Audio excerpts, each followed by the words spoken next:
If a child can read proficiently by age 10, they are more likely to move on to high school, they are more likely to move on to the university. Because the World Bank has something called learning poverty, and they measure it based on proficiency in reading at age 10. So in Ghana, we want to make sure that we defy the norm. We really move up. In low and middle income countries, it's 53%. Ghana wants to be 90% proficient and not part of the 53 that is not doing well. 53 doing well means that 47 is not doing well. We want to be a country where learning poverty, as defined by the World Bank, will be a thing of the past, and that is why the Community of Excellence has been given birth to. It's to complement all existing reforms. So it doesn't replace Gallup. No, it's to complement Gallup. Additional resources have been given to us by the Big Win Philanthropy, which is an organization based out of the UK.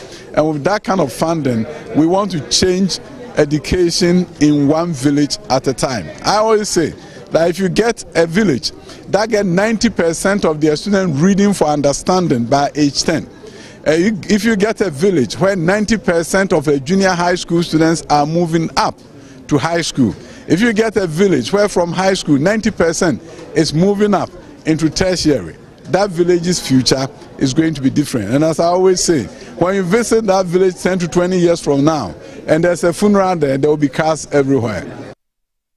Move to Parliament, where effective Tuesday as of February 6, 2024, parliamentarians commence sessions by reciting the national pledge, marking the implementation of the new standing orders. Well, the significant change in the new standing orders introduces a requirement for heads of state of institutions to directly appear before Parliament to address queries related to their agencies.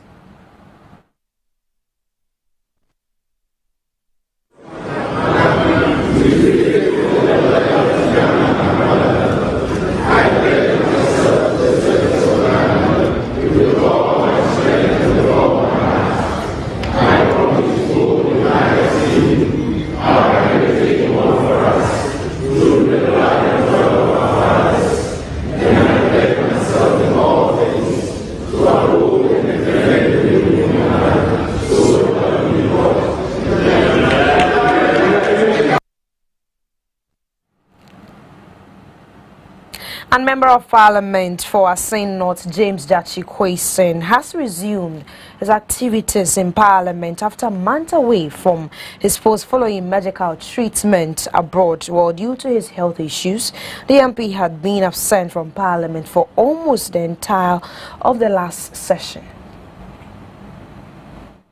What do you guys want from me? Yes.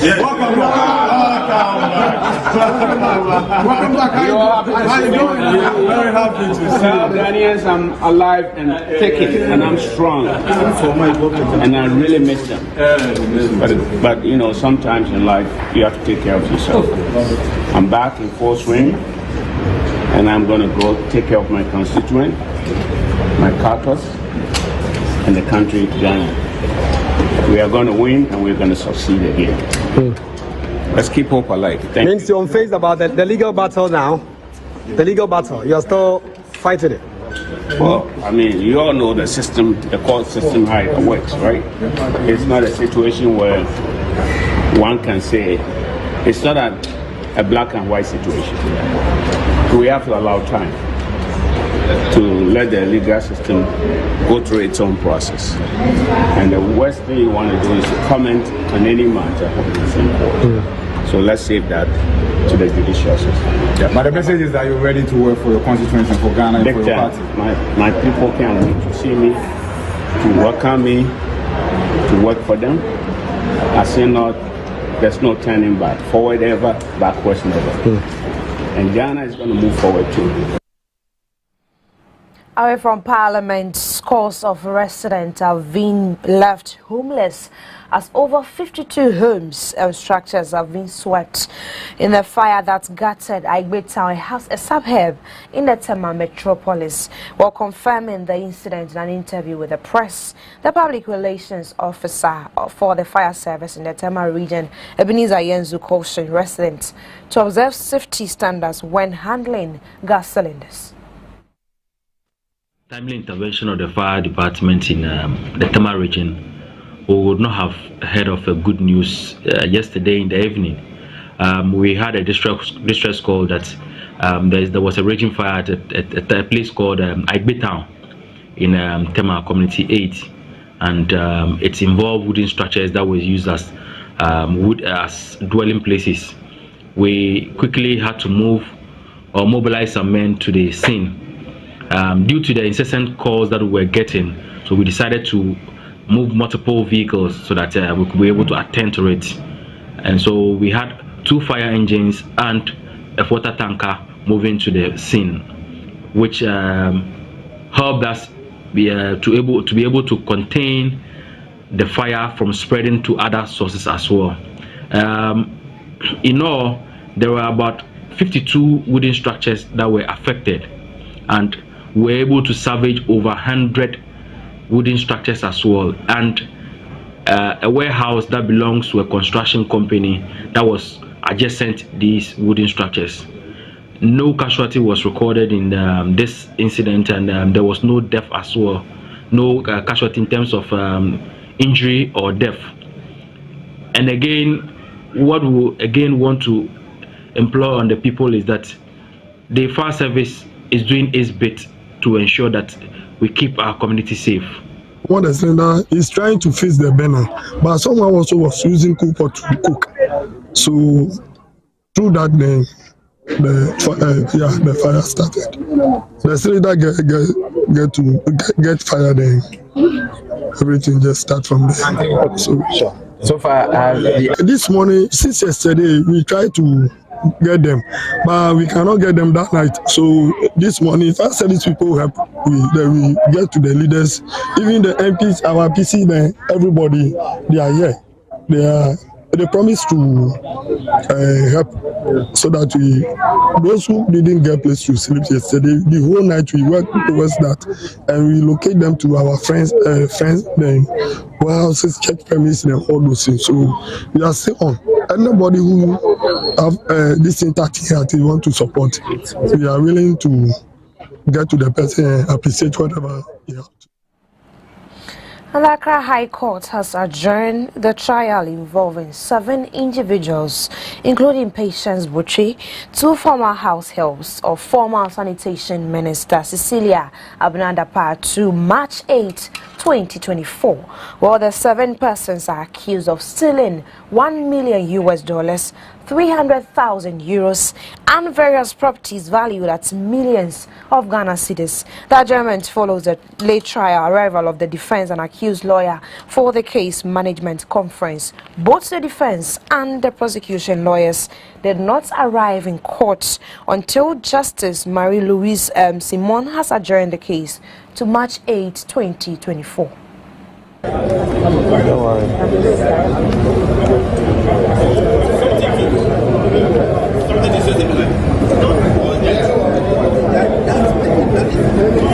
Also move. I noticed that.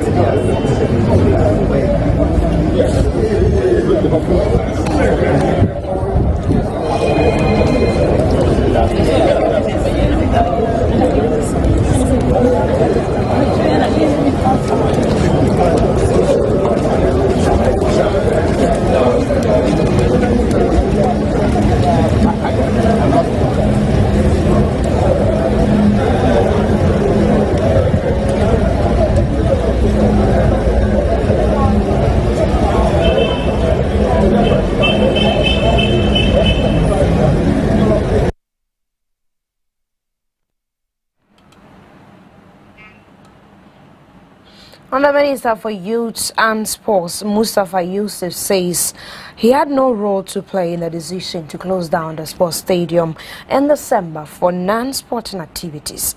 While the stadium was closed for social events during the festive season by the National Sports Authority, while the Ghana Premier League was still active. The main purpose of our sporting activities, sporting facilities, is for us to use those facilities to develop talent, and also for competitions, whether national or international competitions. As Minister for Youth and Sports, did you authorize the suspension of sporting activities at our major stadia, the Accra Sports Stadia and Kumasi Sports Stadia, over the festive period, the December period. Did you, as Minister for Youth and Sports, suspend the use of the stadia? No. You did not? No, I did not. Are you aware that the National Sports Authority, under the direction of the Director General, suspended use of the sports stadia for footballing activities in the middle of the Ghana Premier League? Yes, I'm aware. And I did call him to ask, and he said and my major concern was on the pitch, because the pitch during that time, even though the National Sports Authority by law is the authority having the powers to manage all the sporting facilities for us and to ensure that they are in good shape. Once we have a major tournament coming, the African Games, and we have also the Premiership ongoing, my major concern is how much are we getting from these social events that we are giving out to these facilities to, whether even if they use it, we're able to maintain this facility. Is something that I've engaged the Director General that going forward this should not be done, because at the end of the day, once whatever you get from them, pay the fees and charges that has been approved for the authority to collect, whatever they are going to get from the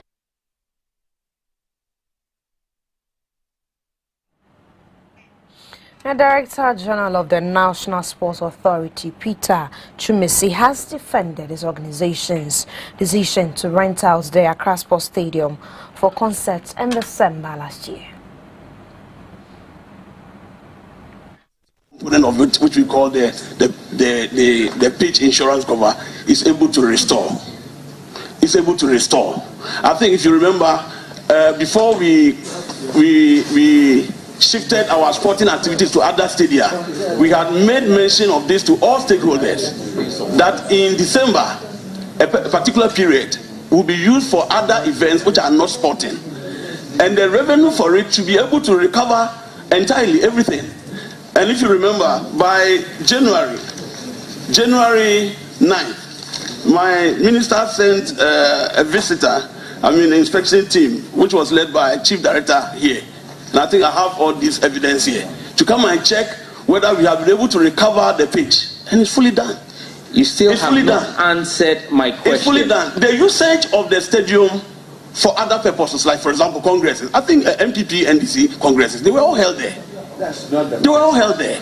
Other non-sporting activities occurring in our stadia, it's not new. This is not the first time Professor Chumesi is granting permission for the usage of the facility for other non-sporting. It's done all the time. Even in independence celebration, we did it in Tamale, we did it in Cape Coast Stadium, we did it in Kumasi Babaya Sports Stadium. We do it.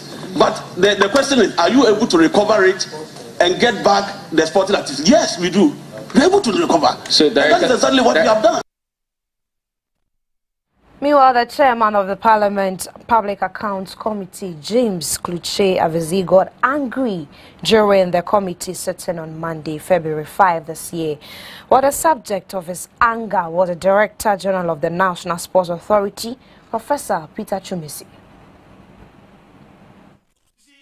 The stadium is a very sensitive environment. Honorable, I say honorable. And in fact, I nearly address you, honorable. I won't, because you got only 7 votes. It's a good start. Director General. Yes. Director General. Right. Did the minister call you on this young man? No. Did he call you on this young man issue? No, it was after the issue. Did he call you? I'm not saying prior or post. Before he call you? Before he go in there, no.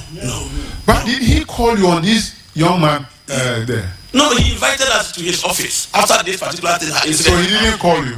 On the phone, no. Okay, so in the office, you discussed the young man? Yes.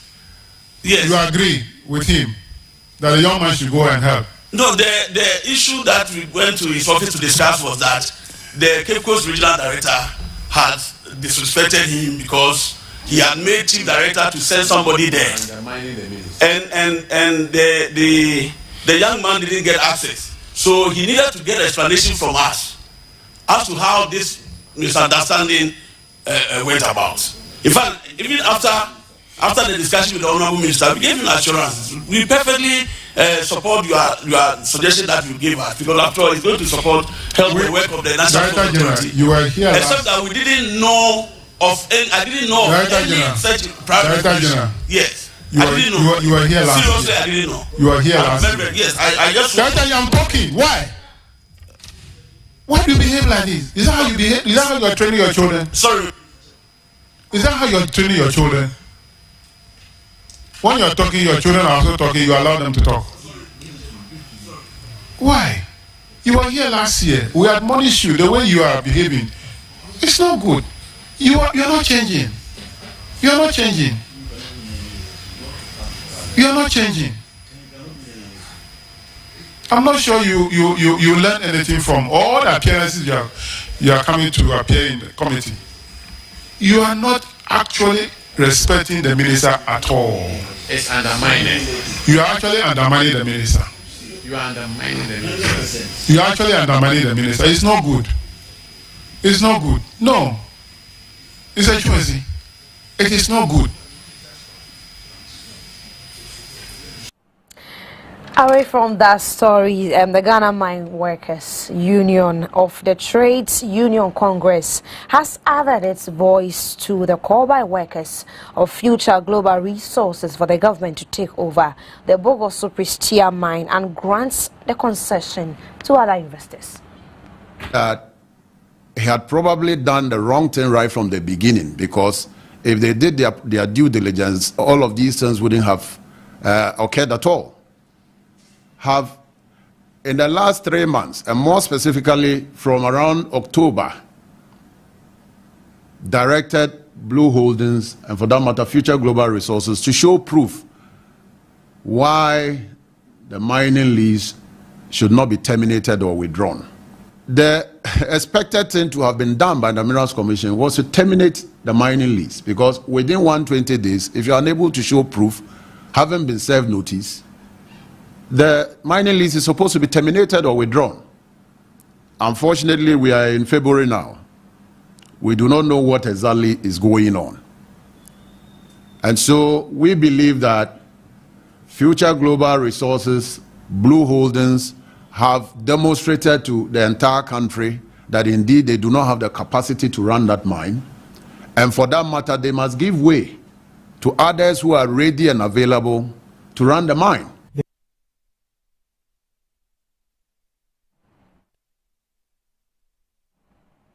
Now let's do some business stories where organized labor maintain position against policy about their intent to hold nationwide protests in response to the proposed 15% VAT on domestic electricity consumption.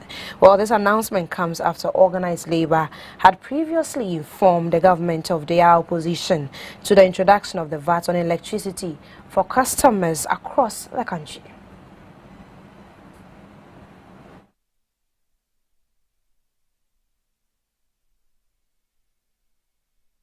Because organized labor is in red, and it is in relation to the 15% tax on electricity. And the red it forms part of the roadmap towards our demands for government to drop that tax. Yes, everything is on course. Leadership, they are in control. So we have commence whatever roadmap that we have, and the series of actions we've put in place, whatever we have on the drawing board, we are executing it until the deadline. Demonstration against the 15% increment on electricity consumption. Organized labor at the national level instructed us to meet at the regional level as organized labor to prepare for 13th day of February to demonstrate, so that government should withdraw the 15% it imposed on electricity consumption. And organized labor is saying that government should unconditionally withdraw the 15 VAT on electricity consumption.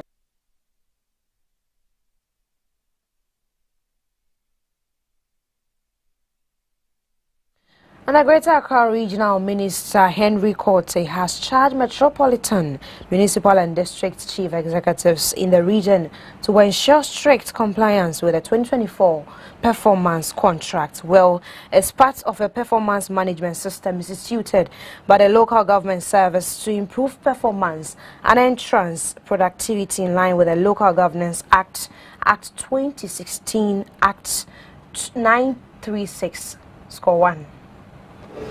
To ensure the signing of the performance contract with the various MMDAs and of course their respective MMDCs.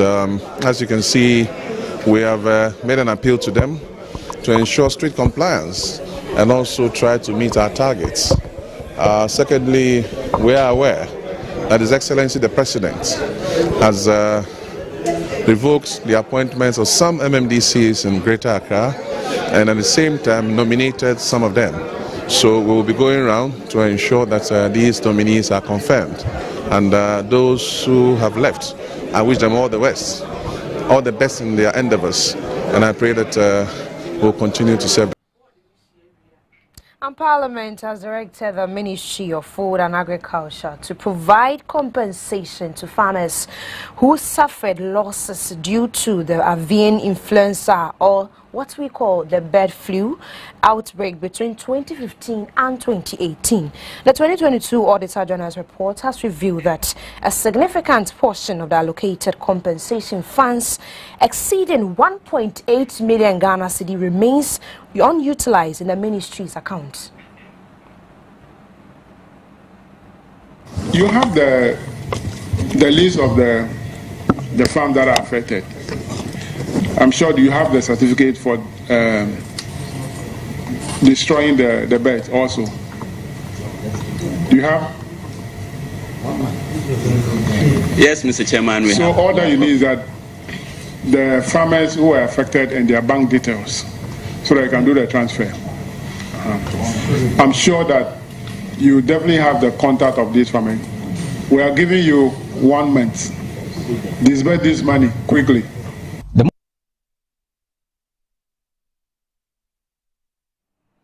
Let's do some